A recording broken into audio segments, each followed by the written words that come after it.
A paz do Senhor Jesus, estamos iniciando mais um Instantes Finais, este programa que tem por objetivo estudar as profecias bíblicas e os eventos escatológicos. E eu quero agradecer por sua audiência, a você que é um telespectador assíduo dos Instantes Finais, a você que tem divulgado o nosso programa para seus familiares e amigos, a você que tem compartilhado aí nas suas redes sociais. Que Deus te abençoe, que as bênçãos de Deus continuem sendo derramadas sobre você e sobre toda a sua família. Se você deseja entrar em contato conosco para enviar a sua mensagem ou a sua pergunta, a sua dúvida, ou quem sabe a sua crítica, a sua opinião, a sua sugestão, anote aí o número do WhatsApp, 994661010, o prefixo é 81. Como é do seu conhecimento, nós estamos estudando o livro do profeta Daniel, versículo por versículo. Nos programas anteriores, nós já trouxemos algumas informações preliminares do livro de Daniel.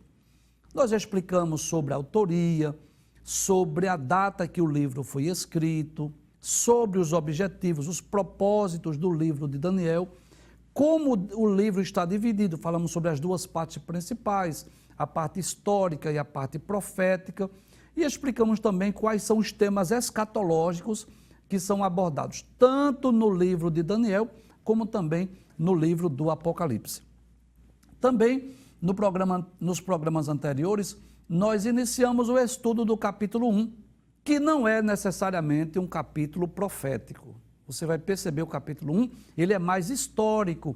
Ele vai falar sobre a educação de Daniel e seus amigos lá na corte em Babilônia, onde Daniel vai registrar como se deu a sua experiência lá diante do palácio lá de Nabucodonosor. E hoje nós vamos concluir o estudo do capítulo 1. Na verdade, nós já estudamos até o versículo de número 15. E vamos recapitular, vamos relembrar o que vimos no programa anterior, que é uma forma de reforçar o aprendizado, e depois vamos concluir estudando hoje dos versículos 16 até o versículo de número 21. Então nós vamos recapitular o que vimos a partir do versículo de número 5. A partir do versículo 5 vamos recapitular o que vimos no programa anterior. Bem, dos versículos 1 a 4 nós já vimos que os jovens hebreus foram levados lá para a Babilônia, para o palácio, e vimos que o rei determinou qual era a porção, o manjar que eles deveriam comer a mesma comida do rei, que eles deveriam beber a mesma bebida, os mesmos vinhos, e assim fossem criados por 3 anos, para que depois de 3 anos de aprendizado nas escolas, com os mestres lá em Babilônia, eles pudessem estar diante do rei. Vimos também no versículo de número 6 que dentre esses jovens, o que leva a crer e a entender que não só foram os 4 jovens hebreus, haviam outros, e entre eles, ou seja, aqueles que foram levados da linhagem real para estar diante de Nabucodonosor, estavam ali Daniel, Ananias, Misael e Azarias. Vimos no versículo de número 7 que foram dados outros nomes a esses jovens. A Daniel foi dado o nome de Beltesazar, a Ananias o nome de Sadraque, a Misael o nome de Mesaque e a Azarias o nome de Abednego.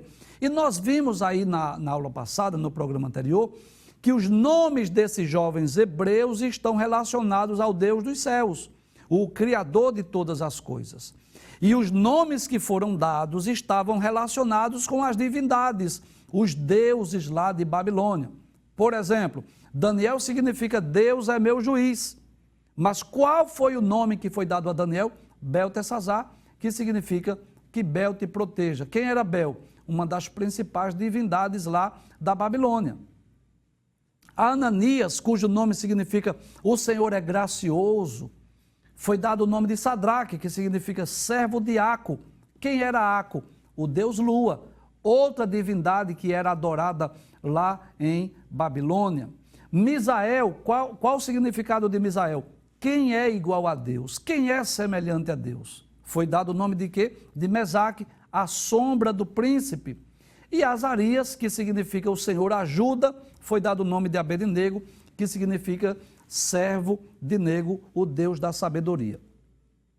Observe que o objetivo, quando esses jovens foram levados para trabalhar lá na corte em Babilônia, o objetivo da mudança do seu nome era exatamente fazer com que eles esquecessem as suas origens. Quando são colocados nomes relacionados à divindade lá da Babilônia, é para que eles esquecessem também o seu Deus, a sua fé, a sua crença. E nós dissemos no programa anterior que Daniel e seus amigos tinham tudo para se corromper. Foi levado para um outro país, era uma outra cultura, foi-lhes oferecido o manjar do rei, foi mudado o seu nome, eles estavam distante do templo, distante da sua cidade de Jerusalém, distante dos pais, distante da liderança religiosa, tinham tudo para se corromper. E por que não dizer? E tem até uma desculpa, eu não tenho culpa, eu estou aqui, me trouxeram para cá. Mas esses jovens eram jovens que tinham propósitos, que tinham objetivo no coração. E o objetivo deles, ao chegar em Babilônia, não é ser influenciado pela cultura da Babilônia, mas pelo contrário, eles queriam influenciar. Eles queriam fazer a diferença onde eles estavam. Pode passar a tela, veja o que diz o próximo texto, o versículo 8. Diz que Daniel assentou, colocou no seu coração não se contaminar com a porção do manjar do rei, nem com o vinho que ele bebia, e pediu ao chefe dos eunucos que lhe concedesse não se contaminar. Nós já explicamos isso aqui, que de um lado, pode trazer a tela, né? Olhando do ponto de vista humano, olhando com os olhos carnais, com os olhos físicos, com os olhos materiais, comer das iguarias do manjar do rei era uma bênção. Havia uma diversidade de alimentos, havia muita comida para eles escolher. Com certeza estava ali as melhores culinárias, os melhores mestres de cozinha, os melhores cozinheiros, não tenho dúvida disso. Mas do ponto de vista espiritual, olhando com um prisma espiritual, eles sabiam disso, que comer daquelas comidas, beber daqueles vinhos, corria o risco de comer comida que era de animais que foram oferecidos a outros deuses, aos ídolos. Corriam o risco de beberem vinhos, bebidas que fossem embriagantes e assim afetar a sua comunhão, a sua intimidade com Deus. E era algo que eles não queriam perder. Então eles firmaram um propósito. E aí o que é que eles recebem em troca? Pode passar o texto, versículo 9. Deus deu a Daniel graça e misericórdia diante do chefe dos eunucos. Ou seja, quando Daniel fez o pedido, o chefe dos eunucos atendeu, mesmo não tendo a obrigação, mas atendeu o pedido de Daniel. E qual era o pedido? O que era que Daniel queria? Pode passar o texto, versículo de número 10. Diz, o chefe dos eunucos a princípio disse, olha, eu tenho medo do meu senhor, o rei, que determinou a vossa comida, a vossa bebida, porque ele pode ver o rosto de vocês mais tristes, né? Mais magros, mais raquíticos do que os demais jovens. Então, quando eu for apresentar vocês, ele pode ver o semblante de vocês diferentes, e assim vocês vão riscar a minha cabeça.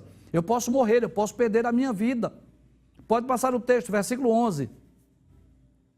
Aí disse Daniel ao despenseiro, a quem o chefe dos eunucos havia constituído sobre Daniel, Ananias, Misael e Azarias. Ele vai pedir o quê? Vamos fazer um teste? Vamos fazer uma experiência? Pode passar o texto, versículo 12. Aí ele diz, versículo 12, experimenta, né? Peço-te os teus servos 10 dias, fazendo que se nos deem legumes a comer e água a beber. Vamos fazer um teste? Vamos fazer uma experiência? Durante um período de 10 dias, nós vamos só comer legumes, nós vamos apenas beber água. Pode passar o texto, versículo de número 12.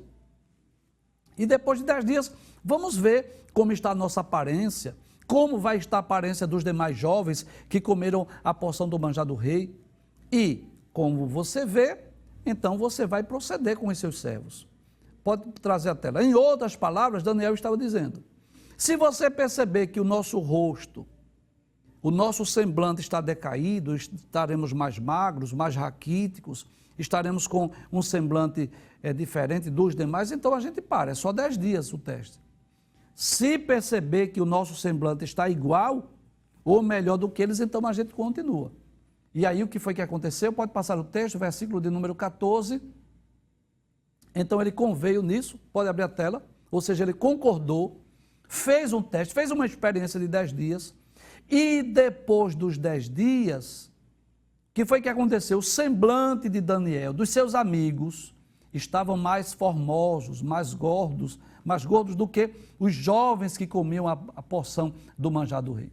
É claro que não resta dúvida que houve uma intervenção divina, que Deus abençoou aqueles jovens hebreus, que Deus fez com que a sua aparência estivesse melhor, fez com que eles estivessem com um semblante melhor, mais gordo do que os demais jovens, porque Deus havia dado, como já dissemos, graça e misericórdia a Daniel diante do chefe dos eunucos. Pode passar o texto, versículo de número 16. Desta sorte, ou seja, dessa maneira, o despenseiro tirou a porção do manjar deles e o vinho que deviam beber e lhes dava legumes. Então, observe aí, pode trazer a tela, por favor, sim.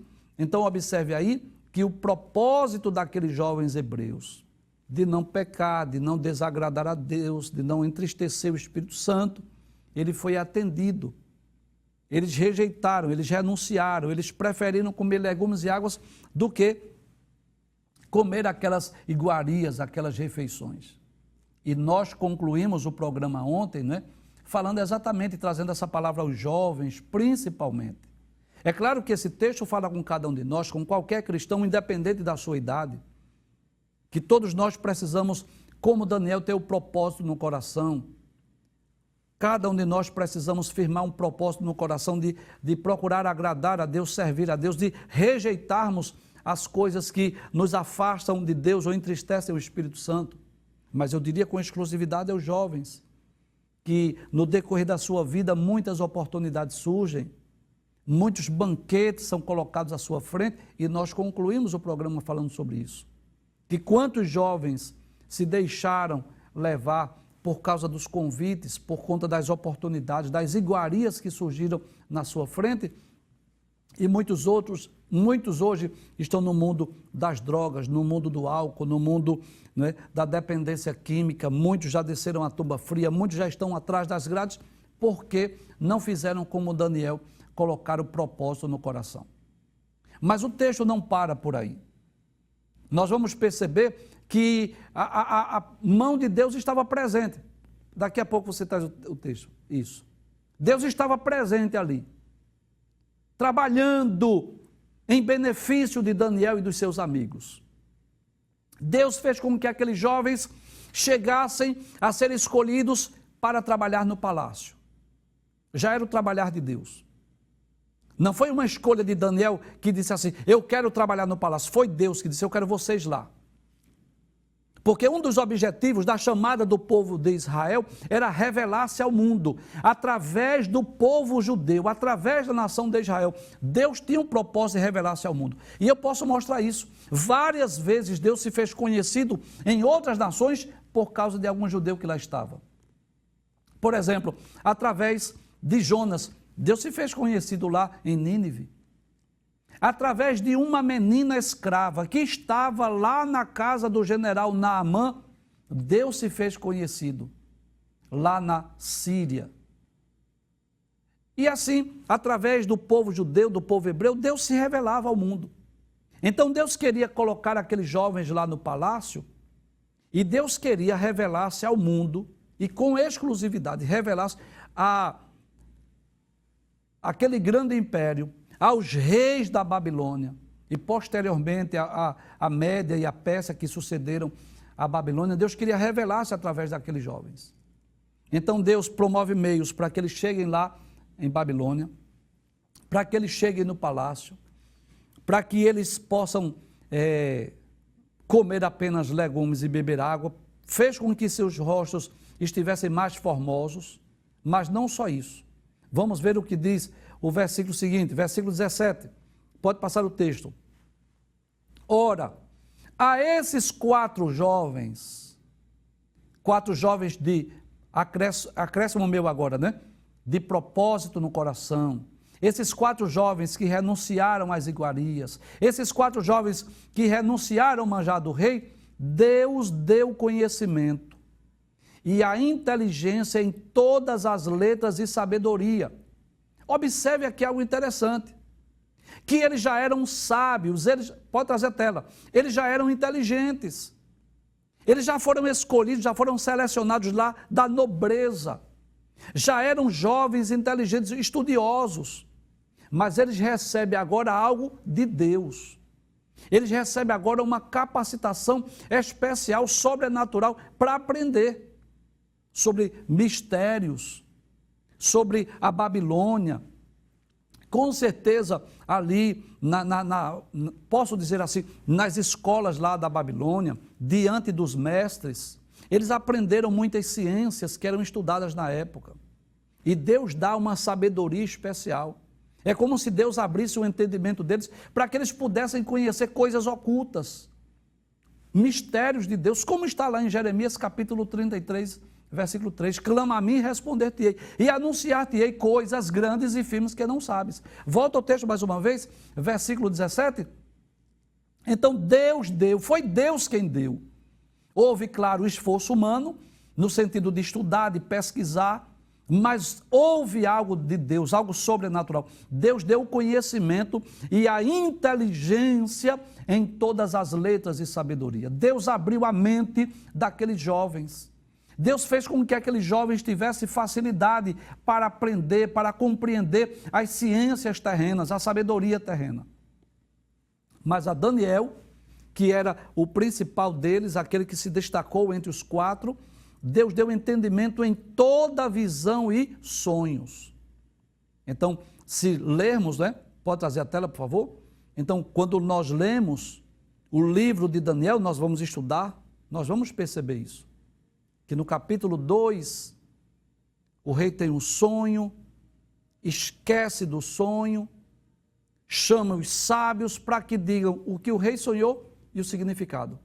E nenhum sábio, nenhum mago, nenhum astrólogo, nenhum caldeu lá de Babilônia pôde dizer o que o rei sonhou e o seu significado.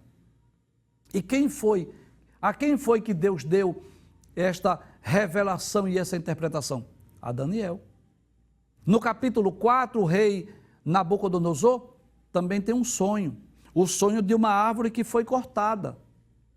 E chama também, mais uma vez, os sábios, os magos, os astrólogos, os caldeus, que era comum, os conselheiros. Quando aqueles reis tinham um sonho que perturbava, aí chamavam os sábios para dizer o significado. E eles também não puderam dar o significado. Quem foi chamado, mais uma vez? Daniel. No capítulo 5, quando o rei Belsazar manda buscar os utensílios do templo de Jerusalém, que foram levados para a Babilônia, que estava lá na casa do Deus de Babilônia, para beberem vinho nele. Ele viu quando uma mão escreve uma sentença na parede, Mene, Mene, Tekel, Parsim, e ninguém pôde desvendar o significado daquela visão, daquelas palavras. Quem foi chamado? Foi chamado Daniel. Então nós vamos perceber que quando Deus dá uma capacitação especial, quando Deus dá um dom, quando Deus dá um talento, quando Deus dá uma vocação, Deus cria circunstâncias. Deus cria caminhos para que aquela pessoa possa desenvolver o seu talento, desenvolver o seu dom. Não adiantaria Deus dar a Daniel entendimento em toda visão e sonhos se não surgissem as oportunidades. Mas eu quero repetir essa frase. O Deus que dá a vocação, o dom, o talento, o Deus que revela os seus mistérios, Deus dá oportunidade. Deus cria circunstâncias para que aquela vocação, aquele dom, aquele talento possa ser desenvolvido, possa ser desempenhado por aquele que Deus deu sabedoria. Volta ao texto mais uma vez.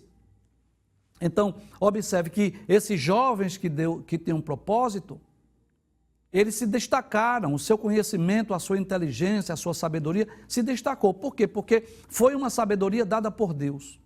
Mas a Daniel, Deus deu entendimento em toda visão e sonhos. É como se Deus dissesse assim, você, Daniel, vai ser usado de uma forma especial.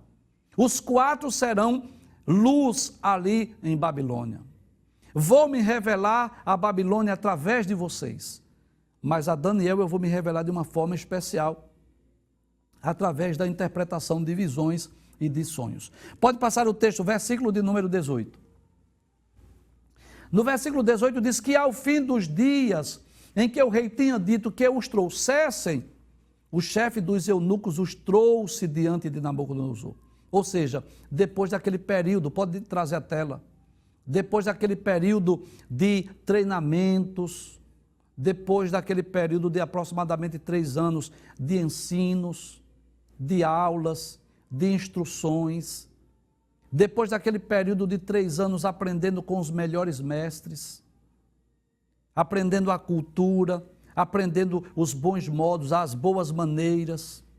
É possível, eu estive lendo sobre isso, mas é possível que eles tenham tido aula até de astronomia, de matemática, das ciências terrenas.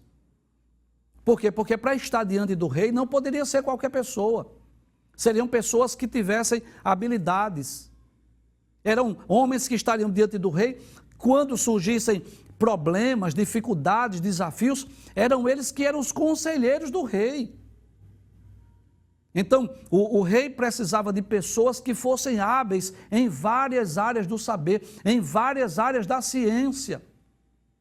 Então, com certeza, aqueles jovens já trouxeram, eu vou usar essa expressão que você conhece, já trouxeram a sua bagagem lá de Jerusalém, das escolas onde eles estudaram, das ciências estudadas lá em Jerusalém, pelos mestres, pelos professores, porque se aqueles jovens eram da família real, se aqueles jovens eram nobres, aqueles jovens tinham também as melhores escolas, os melhores professores em Jerusalém. E agora é como se ele fosse fazer, vamos pensar assim, uma graduação ou talvez uma pós-graduação lá em Babilônia. E eu sei que não foi fácil para eles. Foi algo desafiador, aprender uma outra língua, aprender uma outra cultura, aprender como se portar diante do rei lá de Babilônia. É claro que ele já tinha uma vida no palácio, porque era da família de nobres, era da família real, é claro que ele já tinha os bons modos, as boas maneiras, ele já tinha uma sua educação, mas precisaram de quê? Se adaptar.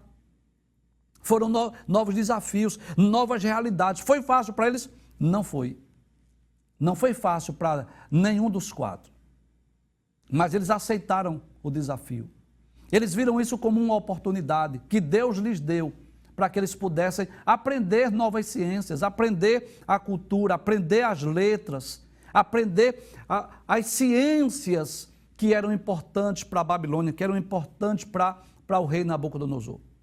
Então, aquele dia que, vamos dizer assim, era o dia de apresentar-se diante do rei, era um dia especial.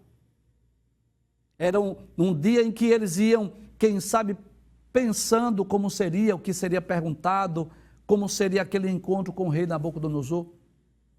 Eles estariam, no sentido humano me refiro, no sentido humano eu falo, no sentido político, diante do homem mais importante do mundo naquela época. Porque se a Babilônia dominava o mundo, era um império mundial, inclusive nós vamos perceber que dos impérios, dos reinos, dos materiais descritos no capítulo 2 do livro de Daniel, a Babilônia representava o que? A cabeça de ouro. E o ouro era o material mais importante daquela estátua. O mais caro, o mais valioso do que a prata, mais valioso do que o cobre, mais valioso do que o ferro. Então observe que era um grande império, era o apogeu, era um reino cheio de glória, cheio de riqueza. Então não era qualquer pessoa que estaria diante do rei. Então quando eles foram chamados, era uma espécie de uma prova, de fazer perguntas. Era o momento do rei fazer perguntas para saber o que eles aprenderam, o que eles sabiam responder, o que podia extrair deles. Volta o texto mais uma vez. E ao fim dos dias em que o rei tinha dito que os trouxessem, o chefe dos eunucos os trouxe diante de Nabucodonosor. Pode passar o texto, versículo de número 19. E o rei falou com eles, e entre todos eles não sei quantos. A Bíblia não diz quantos, mas com certeza não só foram os quatro. E entre todos eles não foram achados outros tais como Daniel, Ananias, Misael e Azarias. Por isso, permaneceram diante do rei. O que significa dizer? Que outros não permaneceram, que outros não foram selecionados. Houve jovens ali que passou apenas pelo treinamento, passou apenas aqueles 3 anos aprendendo, mas não permaneceram diante do rei. Mas esses 4 foram escolhidos, eles foram selecionados. Então não resta dúvida de que houve aí a mão de Deus, abençoando, dando sabedoria, dando entendimento, abrindo a mente para que eles possam entender, para que eles possam compreender, mas houve o esforço humano. Com certeza, durante aqueles 3 anos que eles estiveram em Babilônia, eles aproveitaram o máximo de tempo para quê? Para que eles estudassem, para que eles aprendessem, para que eles fossem instruídos. Então, eu posso dizer que houve uma ação conjunta. Eu posso dizer que houve o milagre da parte de Deus, mas não resta dúvida que houve o esforço humano. Deixa eu falar aqui nessa tela e eu quero mais uma vez me dirigir à juventude, principalmente à juventude cristã, independente da sua denominação. Há décadas passadas, os jovens da igreja, em sua maioria, eram jovens que dedicaram-se mais à oração, eram jovens que estavam mais presentes no círculo da oração, eram jovens que estavam mais dedicados à obra de Deus. Pode observar, 3, 4 décadas atrás, eram poucos os jovens cristãos, os jovens evangélicos que estavam nas faculdades, que estavam no mercado de trabalho competindo com, vamos dizer assim, naquelas posições privilegiadas da sociedade. Então os jovens eram, vamos dizer assim, mais espirituais, mais fervorosos, mais voltados à obra de Deus, mas em contrapartida não se prepararam para o mercado de trabalho. E aí o que aconteceu é que as pessoas não cristãs, não evangélicas, passaram, vou dizer assim, na nossa frente. É por isso que hoje grande número dos professores nas faculdades, no meio acadêmico, não são evangélicos, não são cristãos. A maioria são materialistas, a maioria são ateístas. E estão ensinando muitas vezes doutrinas contrárias às Escrituras. Mas eu percebo que a história, o quadro está mudando. Pode perceber isso. Nós temos hoje muitos jovens nas faculdades. Nós temos hoje muitos jovens que estão aí já enfrentando o mercado de trabalho. Nós temos jovens hoje já em posições privilegiadas na sociedade, exercendo funções privilegiadas em algumas empresas. Então, nós podemos perceber essa necessidade de que os jovens estudem, se dediquem, procurem dar o melhor de si. Procurem enfrentar o mercado de trabalho. Para quê? Para ser luz, para brilhar, para que Cristo apareça, para que Deus seja glorificado através da sua vida, através do seu testemunho, através do seu exemplo.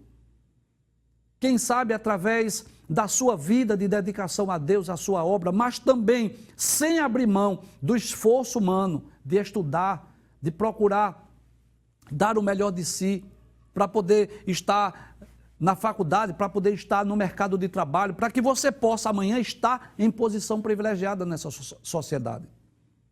Para que você possa ser luz, para que você possa fazer com que o nome de Deus seja glorificado. Fazer como fizeram os jovens hebreus.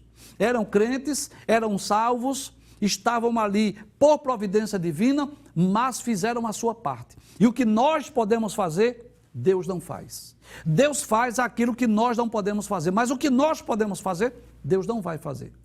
E eu vou provar isso à luz da Bíblia Sagrada.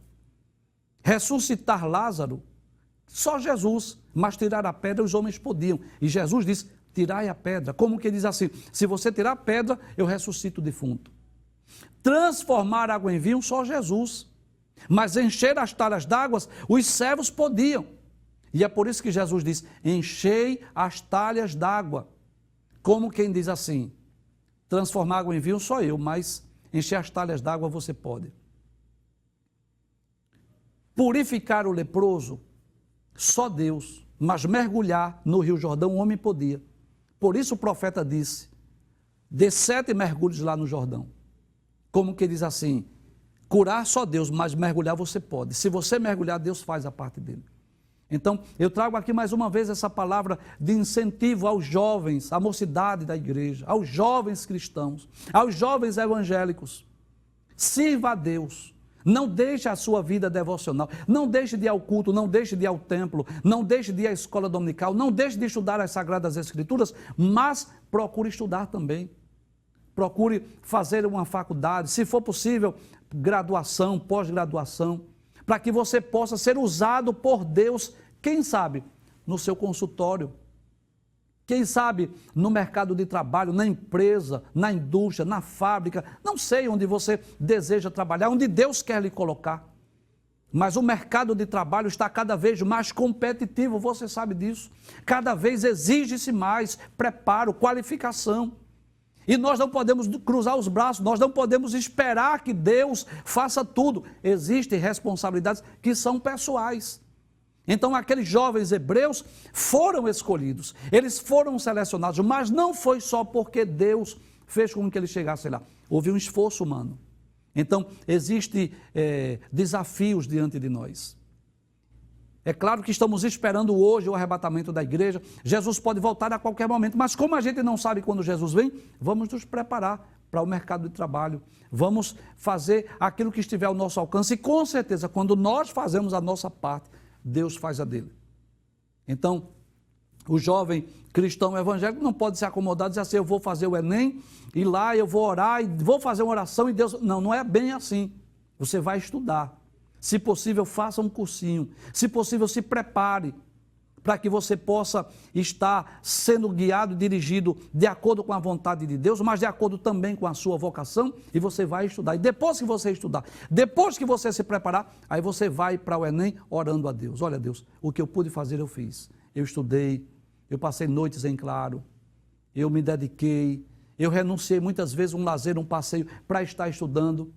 E aí Deus vai honrar a sua fé e vai lhe dar condição de você entrar na faculdade, no mercado de trabalho, ou seja, onde você deseja, onde você foi vocacionado, onde Deus quer que você esteja.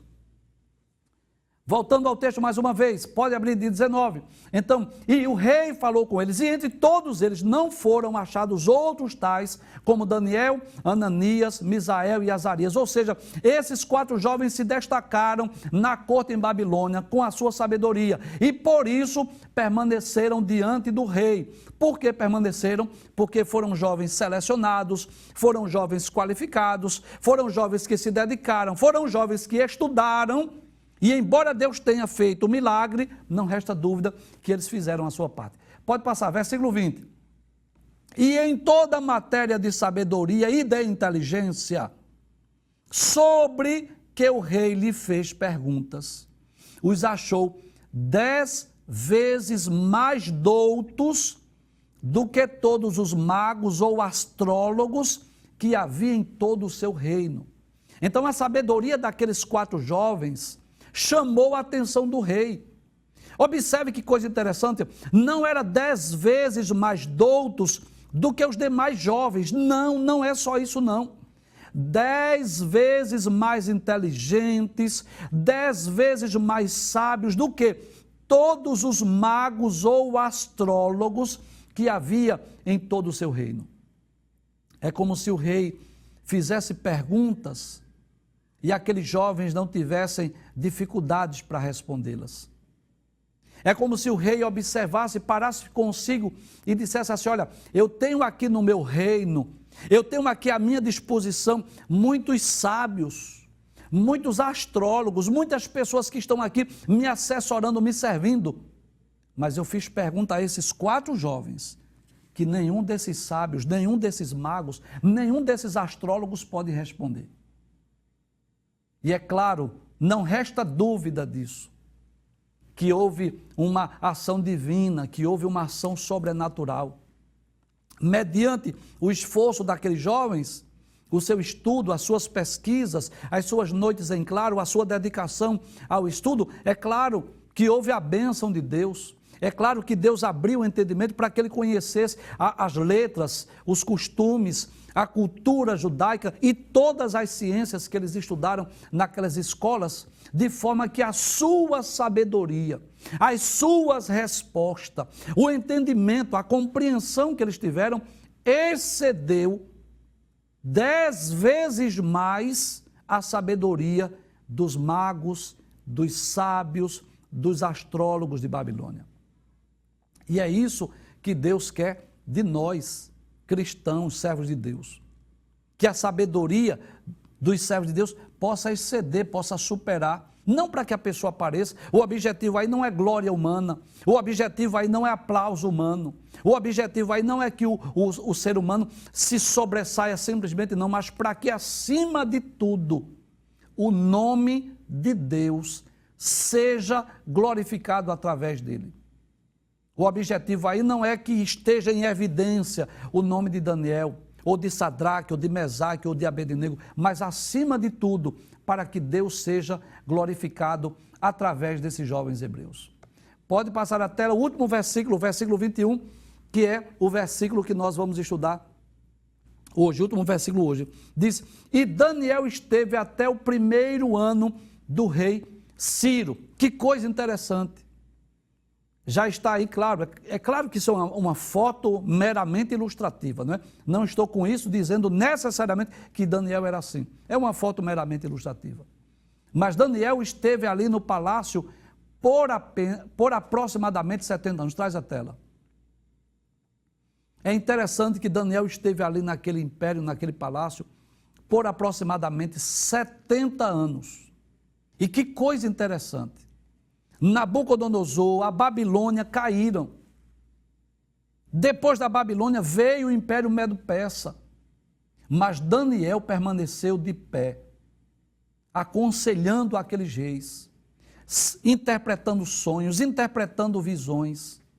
Então nós vamos observar que Daniel foi escolhido por Deus, não apenas para ser um profeta, não apenas para escrever esse livro que tem 12 capítulos, para revelar o futuro, não apenas para ser o homem que iria escrever o Apocalipse do Antigo Testamento, não só para isso, mas Daniel foi escolhido também para ser uma espécie de um conselheiro, um sábio que se destacou na corte em Babilônia, a ponto de, mesmo depois que a Babilônia caiu, mesmo depois que a Babilônia foi sucumbida pela Pérsia, mas Daniel permanecer de pé. Foram 70 anos o período do cativeiro babilônico e aproximadamente 70 anos que Daniel esteve lá na corte, interpretando sonhos, interpretando visões, tendo experiências sobrenaturais, e foi durante esses 70 anos que Daniel escreveu esta obra, que há mais de 2 milênios, há 2 milênios e meio aproximadamente, está promovendo o crescimento e edificação para muitas vidas, inclusive para nós.